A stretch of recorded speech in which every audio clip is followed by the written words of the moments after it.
students, good morning to all of you. Good morning. Previous class లో మనం హిందీ దివస్ గురించి చెప్పుకున్నాం కదా. హిందీ దివస్ ఎప్పుడు చేసుకుంటారని చెప్పాను. 14 సితంబర్. 14 ఏమంటారు నాన్న? 14 సితంబర్ 1949 లో ఏం చేసింది అంటే సంవిధాన్, కాన్స్టిట్యూషన్ అనేటువంటిది, రాజ్యాంగం అంటాం కదా తెలుగులో. ఆ సంవిధానం ఏం చేసింది అంటే హిందీ అనేటువంటి దాన్ని రాజభాషగా గుర్తించిందమ్మా. రాజభాషగా అప్రూవ్ చేసింది. రాజభాష means national language. National language గా ఏం చేసింది? గుర్తించింది, అప్రూవ్ చేసింది. ఏ ఇయర్? 1949 లో. ఎప్పుడు? September 14th. ఎవరు? Samvidhan, constitution. Samvidhan means constitution approve చేసింది. అందువల్ల మనం 14 సెప్టెంబర్ ని అంటే 14 సెప్టెంబర్ మనం ఏం చేస్తాము? ప్రతి సంవత్సరం కూడా హిందీ డే అనేటువంటిది చేసుకుంటాము అని ఎవరు చెప్పారు? రోజీ చెప్పింది. ఎవరు చెప్పారు? రోజీ చెప్పింది. ఎందుకని చెప్పింది? సరిత ఏమని అడిగింది? 14 సెప్టెంబర్ ఎందుకు హిందీ దివస్ గా చేసుకుంటారు అని అడిగింది. అందువల్ల ఎందుకని? కాన్స్టిట్యూషన్ అనేటువంటిది నేషనల్ లాంగ్వేజ్ గా అప్రూవ్ చేసింది. దేన్ని? హిందీ. అందుకని మనం చేసుకుంటాము అని ఈ రోజుకైనా ఎవరు చెప్పారు? Hour teacher told us that అని చెప్పింది. మా టీచర్ చెప్పారు అని చెప్పింది కదా. అది ఆ పారాగ్రాఫ్ అమ్మా. నెక్స్ట్ సరిత समझ गए? ओके, अंडरस्टैंड చేసుకుందన్నమాట. इसीलिए हर साल इस दिन हिंदी दिवस मनाया जाता है. इसलिए दैट्स व्हाई एवरी ईयर हर साल हिंदी दिवस मनाया जाता है. హిందీ డే అనేటువంటిది సెలబ్రేట్ చేసుకుంటూ ఉంటారు. ఏ రోజున? on this day. That's why Hindi day is celebrating on that day. That's the 14 सितंबर. लेकिन हिंदी बोलने देश को राजभाषा क्यों चुना गया? కానీ అన్ని భాషలు ఉన్నాయి కదా. క్యో ఎందుకు హిందీ को भी राजभाषा के रूप में चुनाया गया అని అడిగింది. why is hindi chosen as a national language? why hindi is chosen as a national language అని అడిగింది. తెలుసా? తను చెప్తాను చూడండి. రోజీ क्योंकि हिंदी बोलने वाले हमारे देश में सबसे अधिक है. क्योंकि ఎందుకు అంటే बिकॉज हिंदी बोलने वाले हमारे देश में सबसे अधिक है. తెలుసా? in India most of the people speak Hindi. in India most of the people, చాలా మంది ప్రజలు ఇండియాలో హిందీ ఎక్కువ మాట్లాడుతూ ఉన్నారు. लेकिन तुम भी तो बताओ तुम भाषण में क्या कहोगे? నువ్వు చెప్పు హిందీ భాష స్పీచ్ గురించి నువ్వేం చెప్తావు అని అడిగి. ఏంటి? तुम भी बताओ, tell me तुम भाषण में क्या कहा? నువ్వేం చెప్తావు స్పీచ్ లో అని అడిగి. హిందీని రాజభాషగా ఎందుకు చెప్తారు? ఎందుకు రాజభాషగా? సరిగా అడిగింది. సరే, రాజభాషగా హిందీని ఎందుకు ఎన్నుకున్నారు అని అడిగింది కదా. ఆ అమ్మాయి ఏం చెప్పింది? ఇండియా ఉంది కదా, ఈ ఇండియాలో చాలా మంది ప్రజలు ఏం చేస్తా ఉన్నారు అంటే హిందీ భాష మాట్లాడుతూ ఉన్నారు. అందువల్ల హిందీని రాజభాష చేశారు అని చెప్పింది కదా. నేను ఇంకా ఇంకొక విషయం కూడా చెప్తాను చూడండి మీకు. యాక్చువల్ గా స్వాతంత్ర పోరాటం జరుగుతూ ఉంది కదా, ఫ్రీడమ్ ఫైటింగ్ జరుగుతూ ఉంది. ఆ జరిగేటప్పుడు గాంధీ గారు ఏం చేశారు అంటే భారతదేశం మొత్తం చుడుతున్నారు. ఎందుకని? చుట్టుకుంటూ నడుస్తూ అదే అందరినీ కలుపుకుపోతూ ఉన్నారు. ఎందుకని? వాళ్ళందరికీ కూడా వాళ్ళు బ్రిటిష్ వాళ్ళు చేసేటువంటి అరాచకాలు తెలియాలి.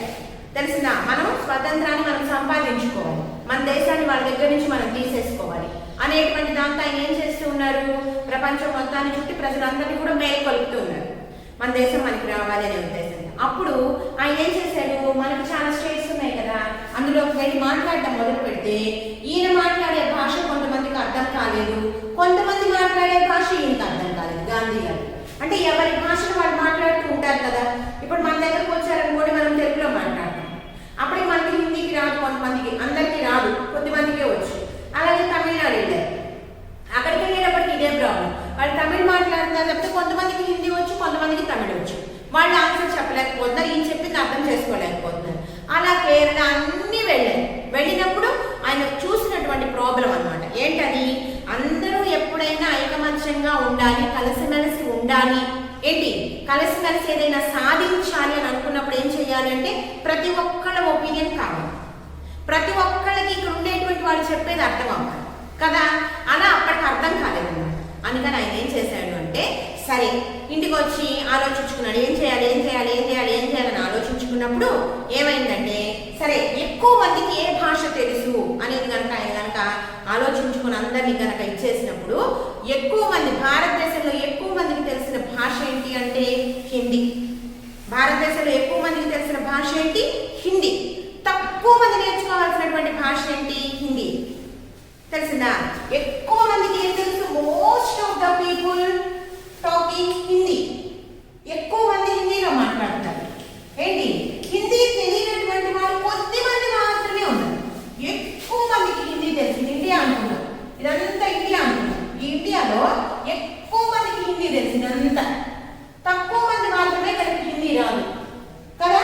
అందువల్ల ఆయన ఏం చేశాడంటే, అమ్మా కొద్ది మందే కదా హిందీ నేర్చుకోవాల్సింది, మీరందరూ కూడా హిందీ కనుక నేర్చుకుంటే వీడికి తెలుసు అందరికీ హిందీ అర్థమైపోతుంది కదా.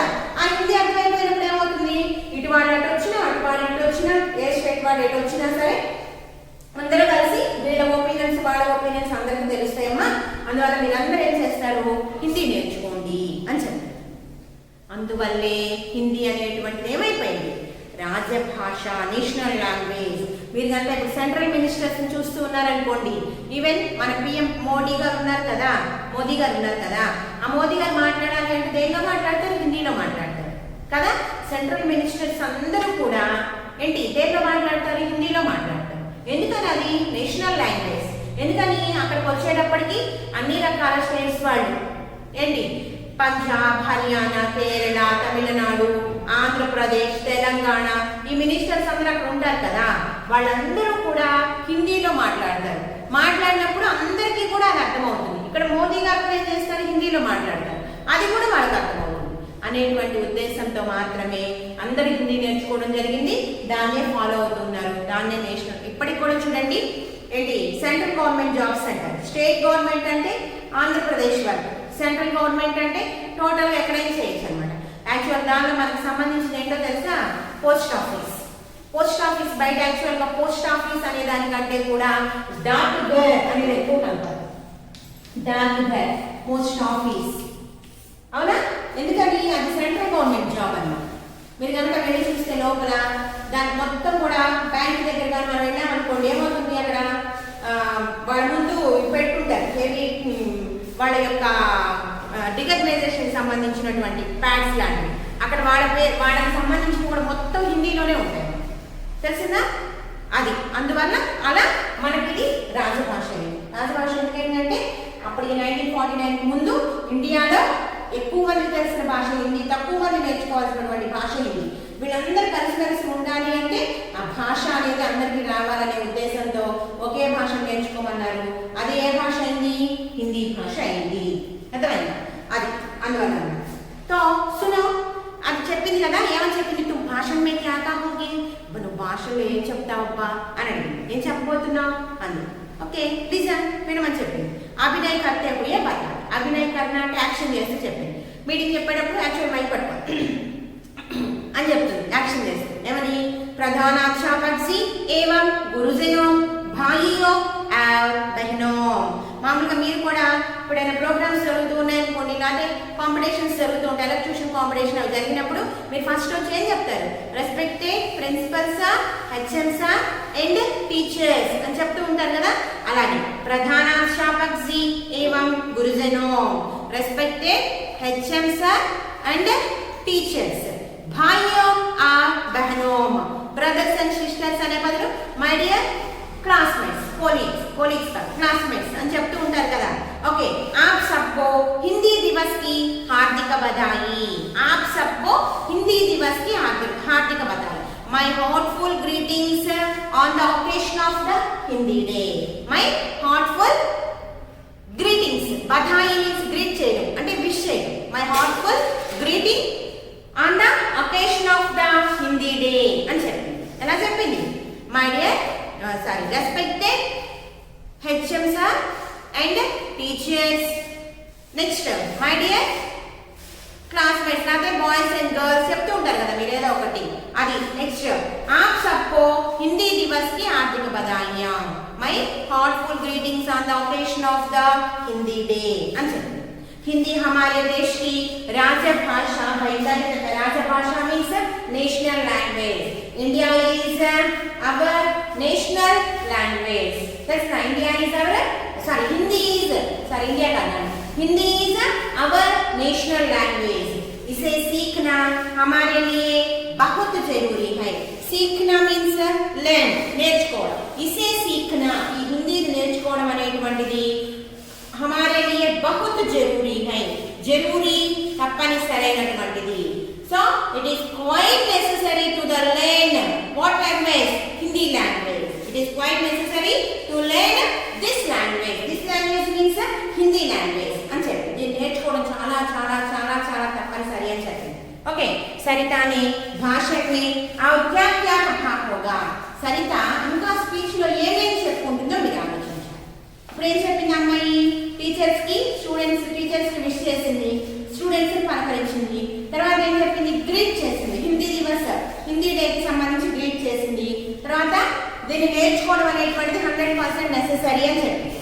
ఓకే, ఇంకా సరిత అనే భాషణ్ మే క్యా కహా హోగా ఏం చెప్పుకుంటుంది అనేటువంటిది మీరు ఆలోచించాలి.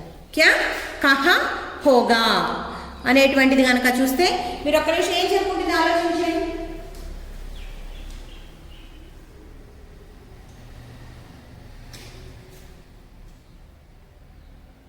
క్యా కహా హోగా ఏం చెప్పుకుంటుంది? ఏం చెప్పుకుంటుంది? हिंदी చాలా ఈజీ భాష. हिंदी आसानी भाषा है. हिंदी सीखने से हम किसी भी स्थान पर ఏ స్థానానికైనా సరే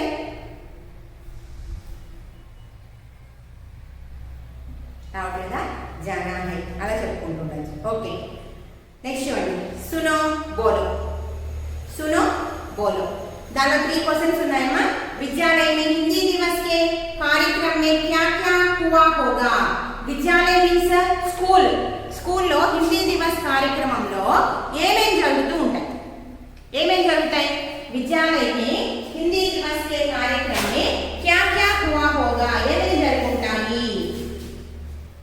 ఏం చేస్తారు? ఫస్ట్ विद्यालय में हिंदी दिवस के अवसर पर हिंदी अध्यापक से भाषण दिए गए होंगे. हिंदी टीचर నుంచి బాగా స్పీచ్ ఇస్తా ఉంటారు. భాషण दिए गए होंगे. స్పీచ్ ఇస్తూ ఉంటారు. అలాగే बच्चों के लिए प्रतियोगिता. प्रतियोगिता मीन्स कॉम्पिटिशंस. प्रतियोगिता मीन्स कॉम्पिटिशंस. प्रतियोगिताओं रखी गई होगी. कॉम्पिटिशंस పెడుతూ ఉంటారు. ఏంటి ఎలాంటివి? Hindi antakshari, Hindi essay writing, Hindi letter writing, Hindi meanings ఇలాంటివన్నీ కూడా ప్రతియోగితాయే. అంతేగాని రన్నింగ్ రేస్ నిలబడతారు అనుకోవాలి. హిందీ డే అంటే హిందీకి సంబంధించి పెట్టాలి. తెలుగు భాషా దినోత్సవం అంటే తెలుగు మీద చెప్తూ ఉంటారు, పెడుతూ ఉంటారు. తెలుసా? చిల్డ్రన్స్ డే అంటే మీరు అనుకున్నట్టుగా రన్నింగ్ రేస్ అలాంటివన్నీ పెడుతుంటారు.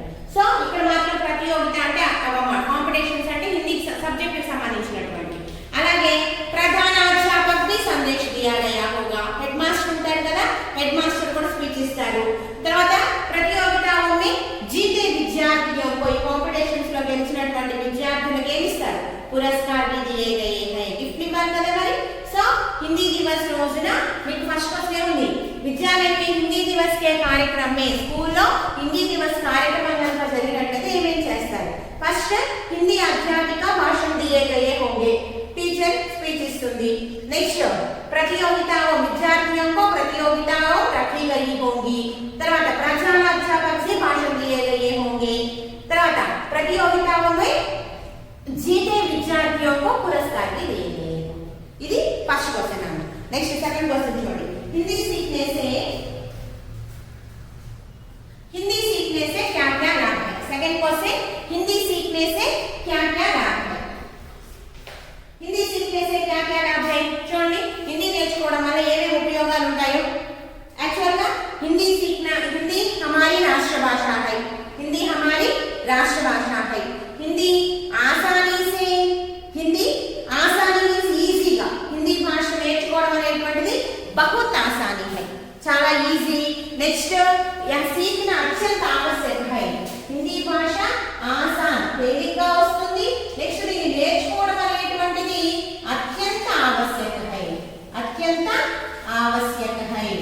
అనేటువంటిది नेक्स्ट पॉइंट నేను మొన్న इंदा इसे सीखने से हम देश में దేశంలో किसी कोने में ఎక్కడికైనా వెళ్ళి జాబ్ చేసుకోవచ్చు తమిళనాడు వెళ్ళొచ్చు బీహార్ వెళ్ళొచ్చు పంజాబ్ వెళ్ళొచ్చు హర్యానా ఉత్తరప్రదేశ్ మధ్యప్రదేశ్ ఎక్కడికైనా వెళ్ళిపోవచ్చు మహారాష్ట్ర వెళ్తే ఏమవుతుంది అక్కడ మనకు లాంగ్వేజ్ ప్రాబ్లం ఉండదు తెలిసిందా లాంగ్వేజ్ ప్రాబ్లం లేకపోతే మనం ఏం చేయగలుగుతాం ఫ్రీగా వాళ్ళతో మాట్లాడగలుగుతాం వాళ్ళకు ఉండేటువంటి వాళ్ళ దగ్గర నుంచి మనం ఏమైనా విషయాలు తెలుసుకోవాలంటే తెలుసుకోగలుగుతాం మనం ఏమైనా చెప్పగలుగుతాం సో देश में किसी में भी कोने में भी जा सकते हैं और आ सकते हैं और रह सकते हैं అక్కడ ఉండడానికి వీలు జాబ్ పరంగా వెళ్ళాలనుకోండి మరి అక్కడ ఉండాలంటే మన భాష వచ్చి ఉండాలి అలాగే వాళ్ళ లోకం సేపు అక్కడ ఉండేటువంటి ప్రజలతో కాన్వర్సేషన్ కూడా చేయొచ్చు మాట్లాడచ్చు వాళ్ళ భాష మనకి రాక మన భాష వాళ్ళకి రాకపోతే సైలెంట్ కూర్చోవాల్సి వస్తుంది ఓకే నెక్స్ట్ इससे देश में एकता की भावना बढ़ती है इससे देश में एकता की भावना बढ़ती है యూనిటీ అనేటువంటిది పెరుగుతుంది హిందీ నేర్చుకోవడం వల్ల లాభాలు ఏంటి అంటే హిందీ మన రాజభాష కనుక రాజభాష రాష్ట్ర భాష కనుక దాన్ని కంపల్సరీ నేర్చుకోవాలి దాని వల్ల లాభాలు ఏంటి అంటే హింदी आसानी भाषा है తర్వాత हिंदी सीखना अत्यंत आवश्यक है हिंदी सीखना अत्यंत आवश्यक है ఎందుకు అంటే क्योंकि हिंदी सीखने से हर कोने में देश के हर कोने में ఏ మూలైనా సరే హిందీ నేర్చుకోవడం వల్ల ఏ స్టేట్ అయినా సరే किसी भी कोने में जा सकते हैं వెళ్ళొచ్చు అటువాడు కూడా ఇటు రావచ్చు ఆ सकते हैं నెక్స్ట్ रह सकते हैं మరి జాబ్ పరంగా వెళ్ళాలంటే అక్కడ ఉండాలి కదా ఎవరితో అయినా సరే बातचीत कर सकते हैं సంభాషించుకోవచ్చు ఓకే बातचीत कर सकते हैं అందువల్ల ఏమవుతుంది అంటే ఏకతాకి భావన बढ़ती है యూనిటీ అనేటువంటిది మనలో పెరుగుతుంది యూనిటీ పెరిగినప్పుడు అందరూ కూడా కలిసిమెలిసి ఉంటారు అనేటువంటిది అర్థం అది లాభాలన్నీ కూడా ఓకే ఓకేనా నెక్స్ట్ తర్వాత క్లాస్లో నెక్స్ట్ క్వశ్చన్స్